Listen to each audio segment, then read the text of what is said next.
നമുക്ക് ആദർശിന്റെയും നയനയുടെയും ഇന്നത്തെ നല്ലൊരു കഥ കേട്ടാലോ? അങ്ങനെ ഇന്നത്തെ കഥയില് നവ്യയോട് സംസാരിച്ച് ജലജ മുറിയിലേക്ക് വരണ സമയത്ത് ദേവയാനി മുറിയിലേക്ക് കയറി കഥ അങ്ങോട്ട് കുറ്റിയിട്ടു. എന്നിട്ട് ജലജയുടെ അടുത്ത് എന്നിട്ട് ചോദിച്ചു, എടി എന്റെ മോൻ തിരിച്ചു വരില്ലെന്ന് നീ പ്രാർത്ഥിച്ചോണ്ടിരിക്കുവല്ലേ? എങ്ങനെ എന്നിട്ട് നിനക്ക് ഇങ്ങനെ പ്രാർത്ഥിക്കാനായിട്ട്? എന്റെ മോനെ ശപിച്ചോണ്ട് നീ ഇരിക്കുവല്ലേ? അവൻ ഒരിക്കലും തിരിച്ചു വരില്ല, ഗൾഫിൽ അവന്റെ ജീവിതം തൊലയണമെന്നും പറഞ്ഞോണ്ട്. ഇത് കേട്ടപ്പോ ജലജ പറഞ്ഞു, അല്ല ഞാൻ ആരോടാ പറഞ്ഞേ? ഞാൻ ആരോടും ഒന്നും പറഞ്ഞൊന്നുമില്ല. വേണ്ട, നീ കൂടുതലായിട്ട് കളിക്കണ്ട. നീ നിന്റെ മരുമകളോട് സംസാരിക്കുന്നത് ഞാൻ കേട്ടടി. എടി ഇതിനെനിക്ക് ഉത്തരം തരാൻ അറിയത്തില്ല എന്തുകൊണ്ടല്ല. ഇത് കേട്ടതും ജലജ പറഞ്ഞു, ഓ ഇതാ ഇപ്പൊ വലിയ കാര്യമായത്. അതെ, ഏട്ടത്തിക്ക് ഏട്ടത്തിയുടെ മോൻ വലുതായിരിക്കും, പക്ഷേ അവൻ എന്തായതെന്നൊക്കെ ഞങ്ങൾക്ക് നന്നായിട്ടറിയാം. പാവം പിടിച്ച ഒരു പെൺകൊച്ചിനെ ചതച്ച് ഗർഭിണിയാക്കി ഉപേക്ഷിച്ചിട്ട് കടന്നു കളഞ്ഞവലല്ലേ അവന്. എന്നിട്ടാണോ എന്റെ മകനെ എല്ലാരും കൂടി ജയിലിലാക്കിയത് എന്നൊക്കെ ഇങ്ങനെ ജലജ പറയണ സമയത്ത് ദേവേനി പറഞ്ഞു, നീ എന്താടി പറഞ്ഞേ? നിന്റെ മകനെ ജയിലിലാക്കിന്ന്. എടി അവൻ ജയിലിലായിട്ടുണ്ടെങ്കിൽ അതിനുള്ള യോഗ്യത അവനുണ്ടടി. അവന്റെ കയ്യിരിപ്പ് മൂലോ. ഓ പിന്നെ ഏട്ടത്തിയുടെ മോൻ വലിയ പുണ്യാളനാണല്ലോ. അതുകൊണ്ടാണല്ലോ എന്നെ കൊണ്ടൊന്നും പറയിപ്പിക്കരുത്. അതേടി, എന്റെ മോൻ നല്ല പുണ്യാളം തന്നെയാ. ഈ ജനറേഷനിൽ ഇങ്ങനെ ഒരു മോനെ കിട്ടൂല. പക്ഷേങ്കിൽ നിന്റെ മോനുണ്ടല്ലോ ഹബി, അവൻ എല്ലാ തെറ്റുകളും ചെയ്ത് നടക്കുന്നവനാടി. പിന്നെ ഏട്ടത്തിയുടെ മോൻ ചെയ്ത തെറ്റ് എന്നിട്ടിപ്പ എന്റെ മോന്റെ തലയിലേക്ക് കയറാൻ വരുന്നു. നാണം ഉണ്ടോ ഏട്ടത്തിക്ക് ഇങ്ങനെ പറയാനായിട്ട്? ആ പാവം പിടിച്ച പെണ്ണ് ഹോസ്പിറ്റലിൽ മിണ്ടാൻ വയ്യാതെ കിടക്കുക. അല്ലായിരുന്നെങ്കിൽ അവള് വന്നിട്ട് എല്ലാ സത്യങ്ങളും വിളിച്ചു പറഞ്ഞാലും ഏട്ടത്തിയുടെ മോനായിരിക്കും ആദ്യം എന്റെ മോനേക്കാൾ മുമ്പേ ജയിലിൽ പോയേണ്ടിയിരുന്നേ. പക്ഷെ തിരിച്ചാ സംഭവിച്ചു പോയത്. അത് കേട്ടപ്പോ ദേവേനിക്ക് നല്ല ദേഷ്യം. നീ എന്താടി പറഞ്ഞേ? അങ്ങനെ ഒരിക്കലും സംഭവിക്കില്ലടി. അവൾക്ക് സംസാരശേഷി ഉണ്ടായിരുന്നെങ്കിലേ അവൾ എഴുന്നേറ്റ് വന്നിട്ട് പല സത്യങ്ങളും വിളിച്ചു പറഞ്ഞേനും. അങ്ങനെയാണെങ്കിൽ എന്റെ മുന്നിൽ നിന്ന് ഇപ്പൊ നീ ഈ പറയുന്നതൊക്കെ ഉണ്ടല്ലോ, അത് ഉണ്ടാവത്തില്ലായിരുന്നു പറയണം.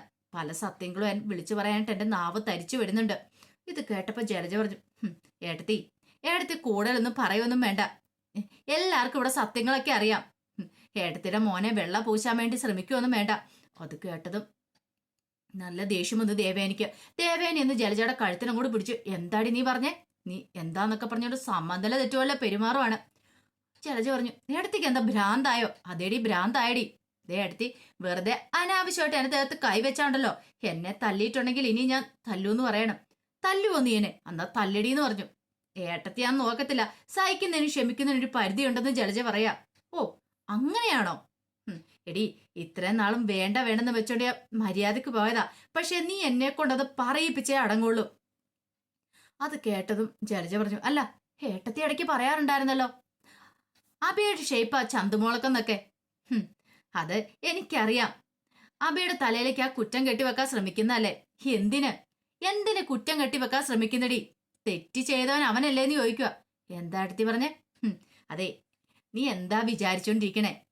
നീ നവിയെ ഓരോന്നൊക്കെ പറഞ്ഞ് ചൂട് പിടിപ്പിക്കുന്നത് ഞാൻ അറിയുന്നില്ലെന്ന് ഓർത്താണ് നീ ഇരിക്കുന്നേ. പക്ഷെ സത്യങ്ങളൊക്കെ വിളിച്ചു പറയാൻ അറിയത്തില്ലാത്തോണ്ടല്ല വിളിച്ചു പറയാതിരുന്നേ.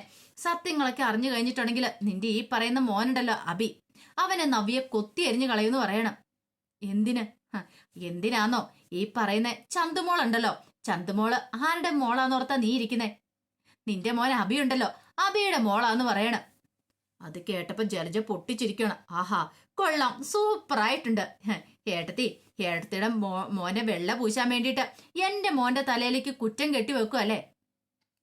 ഇത് കേട്ടതും നല്ല ദേഷ്യമായി ദേവേനിക്ക്. ദേവേനി പറഞ്ഞു, എന്തിന്? നിന്റെ മോനെ കുറ്റക്കാരനാക്കാൻ വേണ്ടി അങ്ങനെ ചെയ്യേണ്ട കാര്യമൊന്നും ഈ ദേവേനിക്കില്ല. ഇത് കേട്ടപ്പോ ജലജ പറഞ്ഞു, ഏട്ടത്തി കൂടുതലൊന്നും പറയണ്ട, എനിക്കറിയാം എന്താ എങ്ങനെയാന്നൊക്കെ ഉള്ളത്. പിന്നീട് ജലജ പറഞ്ഞു, ഏട്ടത്തിയുടെ മോന് കമ്പനിയിലെ വലിയ MD ആണല്ലോ. അപ്പം MD ആയതുകൊണ്ട് അവനെ പുണ്യാളനാക്കാൻ വേണ്ടിയിട്ട് എന്റെ അബിയുടെ തലയിലേക്ക് കുറ്റം കെട്ടിവെക്കാൻ ശ്രമിച്ചുകൊണ്ടിരിക്കുകയല്ലേ? ഒരിക്കലും നടക്കത്തില്ല ഏട്ടത്തിന്ന് പറയണം. എടി നീ ഒരു കാര്യം ചെയ്യ, നിന്റെ മോനെ വിളിക്കുക. അല്ല ഞാനൊരു കാര്യം ചോദിച്ചോട്ടെ. നിന്റെ മോന് ഇപ്പൊ ഞാനോ ആദർശോ നയനോ ആരെങ്കിലും എന്തേലും പറഞ്ഞിട്ടുണ്ടെങ്കിൽ എതിർത്ത് പറയാറുണ്ടോ? ഞങ്ങളുടെ മുന്നിൽ അവൻ ഓച്ചാനിച്ച് നിൽക്കാറല്ലേ ഉള്ളൂ. എന്തെങ്കിലും വഴക്കുണ്ടായ പോലും അവൻ ആ പ്രശ്നം പരിഹരിക്കാൻ ഓടി വരുമല്ലേ ചെയ്യുന്നിപ്പം. എന്തുകൊണ്ടാ? അവന് സത്യങ്ങളൊക്കെ അറിയാം. ഈ വീട്ടിൽ എല്ലാവർക്കും തന്നെ ഈ കാര്യങ്ങളൊക്കെ അറിയാടി. പക്ഷേങ്കില് എന്തുകൊണ്ടാണെന്നറിയോ ആരും സത്യങ്ങളൊന്നും വിളിച്ചു പറയാതിരിക്കുന്നേ? അങ്ങനെ എന്തേലും അറിഞ്ഞിട്ടുണ്ടെങ്കിൽ നവ്യ വെറുതെ ഇരിക്കും നിനക്ക് തോന്നുന്നുണ്ടോ?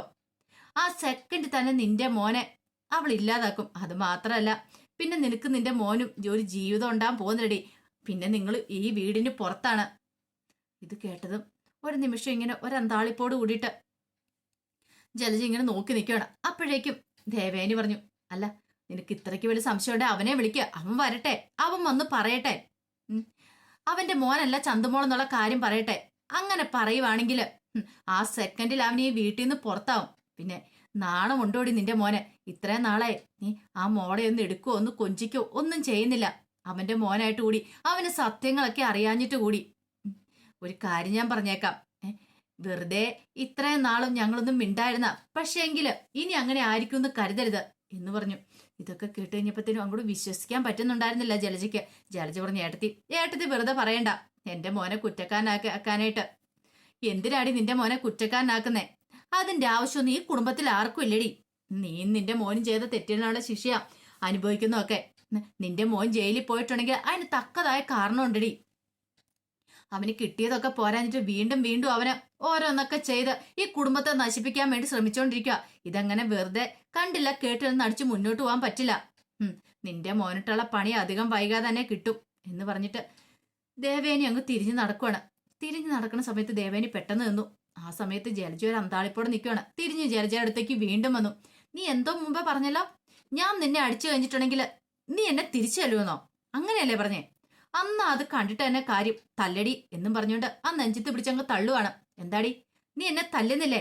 നിന്റെ ദേഹത്തോട്ടാ നീ തല്ലൂന്ന് പറഞ്ഞിട്ട് എന്താടി തല്ലാത്തെ? ജലജ ഒന്നും മിണ്ടാതെ ഇങ്ങനെ ദേവേനിയെ നോക്കുകയാണ്. തല്ലടി എന്ന് പറഞ്ഞു. വീണ്ടും അങ്ങോട്ട് തള്ളി. തല്ലിയില്ല. കാരണം എന്തോ ഒറ്റയാണ് അങ്ങോട്ട് കൊടുത്ത് ജലജ കറങ്ങി അടിച്ച് ആ ബെഡിലേക്ക് പോയി വീണു.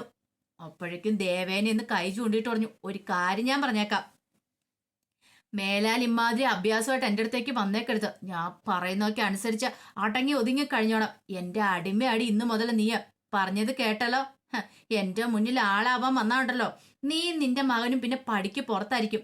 നിന്റെ മകന്റെ കള്ളത്തരങ്ങളൊക്കെ ഞങ്ങളങ്ങോട്ട് വിളിച്ചു പറയൂന്ന് പറയണം. ഇതെല്ലാം കേട്ട് കഴിഞ്ഞപ്പോ ജലജ ഒരു അന്താളിപ്പോട് കൂടി ദേവേനെ നോക്കുകയാണ്. ഇത്തിരി കഴിഞ്ഞപ്പോ ജലജ ബാൽക്കണിയിൽ ഇങ്ങനെ നിൽക്കുവാണ്, അഭി വരുന്നേം കാത്ത്. കുറച്ച് കഴിഞ്ഞപ്പത്തേനും അഭി കാറിൽ വന്ന് ഇറങ്ങുവാണ്. അങ്ങനെ മുകളിലേക്ക് നോക്കി കഴിഞ്ഞപ്പത്തേനും ജലജ അവിടെ നിൽക്കുന്നുണ്ട്. കയറി വരാനായിട്ട് ജലജ പറയാണ്. അങ്ങനെ അഭി ഹാളിലേക്ക് കയറി വന്നു കഴിഞ്ഞപ്പത്തേനും അവിടെ ദേവേനെ ഇരിക്കുന്നുണ്ട്. ദേവേനെ കണ്ടു കഴിഞ്ഞപ്പോ തന്നെ എന്തോ ഒരു പന്തിയോടുള്ള പോലെ അഭിക്ക് തോന്നുവാണ്. അഭി ചോദിച്ചു, എന്താ അമ്മായി ഇവിടെ എന്തെങ്കിലും പ്രശ്നമുണ്ടോന്ന് ചോദിക്കണം. നിന്റെ അമ്മ വിളിച്ചല്ലോ, ചെല്ലടാ, നീ കയറി ചെല്ലാൻ പറയണ. എന്താ അമ്മായി എന്തെങ്കിലും പ്രശ്നമാണോ? പ്രശ്നം എന്താന്നൊക്കെ നിന്റെ അമ്മ തന്നെ പറയും. അല്ല എന്തെങ്കിലും കാര്യങ്ങളൊക്കെ പലതും പറയണ്ടെന്ന് കരുതി ഞാൻ ഇരുന്ന, പക്ഷെ അവൾ എന്നെ കൊണ്ടെല്ലാം പറയിപ്പിച്ച. ഇനി അവളുടെ വായിന്ന് തന്നെ നീ കേട്ടാ മതി. നീ കയറി ചെല്ല. നീ എന്താടാ വിചാരിച്ചോണ്ടിരുന്നേ? സഹിക്കാൻ പറ്റുന്നതിന്റെ മാക്സിമം സഹിച്ച് ക്ഷമിച്ചോ മുന്നോട്ട് പോയിക്കൊണ്ടിരുന്നേ. പക്ഷേങ്കിലുണ്ടല്ലോ, നിന്നെ ഇവിടെ നിർത്തിയേക്കുന്ന പോലെ എന്തുകൊണ്ടാണെന്നറിയാവോ? നവ്യ ഉള്ളതുകൊണ്ട് മാത്രമാണ്. അല്ലെങ്കിൽ അച്ഛനും അമ്മയൊക്കെ നിന്നെ പണ്ടേ അടിച്ചു പുറത്താക്കിയാനോടാ. നവ്യയുടെ ജീവിതം താരുന്ന് കണ്ടിട്ടുണ്ടെങ്കിൽ നയനയ്ക്ക് വിഷമാവൂല്ലോ എന്ന് കരുതി മാത്രമാണ്. അല്ലെങ്കിൽ ഉണ്ടല്ലോ പിന്നെ നീ ഇവിടെ ഉണ്ടാകത്തില്ലെന്ന് പറയണം. എന്നിട്ടും നിന്റെ അഹങ്കാരത്തിനൊന്നും ഒരു കുറവില്ല. നീ ചെല്ല്. പിന്നെ ഒരു കാര്യം പറഞ്ഞേക്കാം, ഇനി ഇവിടെ നീ ജീവിക്കണോ വേണ്ടയോ എന്നൊക്കെ നീയും നിന്റെ അമ്മയും കൂടി തീരുമാനിക്കും. അതിനധികം ആയുസുണ്ടാവും എനിക്ക് തോന്നുന്നില്ല. നവ്യ കാര്യങ്ങളൊക്കെ അറിഞ്ഞിട്ടുണ്ടെങ്കിൽ പിന്നെ അറിയാലോ എന്താ സംഭവിക്കാൻ പോന്നേന്ന്. ഇത്രയും കാലം ഞാനൊന്നും പറഞ്ഞില്ല, പക്ഷെ ഇപ്പൊ പറയേണ്ട സാഹചര്യം നീയും നിന്റെ അമ്മയും കൂടെയാടാ ഉണ്ടാക്കിയത്. പിന്നെ നിന്റെ അമ്മ എപ്പോഴും പറയും, നീയും പറയും, ഞങ്ങൾ പുറമ്പോക്കുകളാന്ന്. ഇത്രയും കാലം ഞാൻ അങ്ങനെയൊന്നും വിചാരിച്ചിട്ട് പോലുമില്ല. ഇപ്പം പക്ഷെ ഞാൻ പറയാ, ശരിക്കും പുറമ്പോക്കുകൾ തന്നെയാടാ.